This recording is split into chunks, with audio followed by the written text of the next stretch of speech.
Drsam že 11 let. To je za moje 4. leto. Gledala sem ful olimpijske pateh, ko so drsali. Zelo mi je bilo všeč, ko so šli v tisto ovinek, pa so polagali, mi je bilo ful wow. Fajn je, ker je ekstremen. Ko pademo, je v bistvu tudi bilo lahko boleče pa to.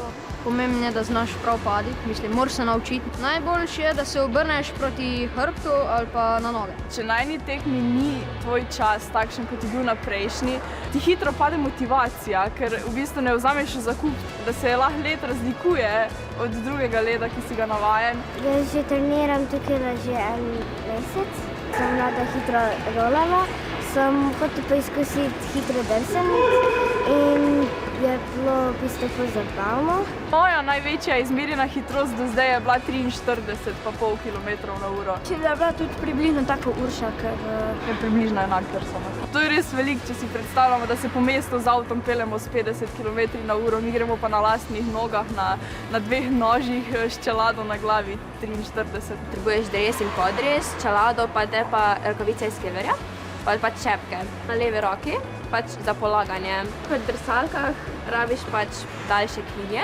Pri tem športu se mi zdi, da se ljudje najbolj ne zavedajo, kak je ta šport garaški. Treninge imamo pa vsak dan, razen od ponedeljkih imamo prosto. Ponavadi ob kratko soboto, ko imamo treninge ob 6. zjutraj, to mi ne da iti na trening. Ampak moje sanje me žene naprej, to je pa uvrstitev na olimpijske igre. Jaz sem bila drugače na mladinskih olimpijskih igrah. Bomo tudi prvi v zgodovini tega športa in v zgodovini Slovenije nastopili tudi v štafeti na svetovnem prvenstvu.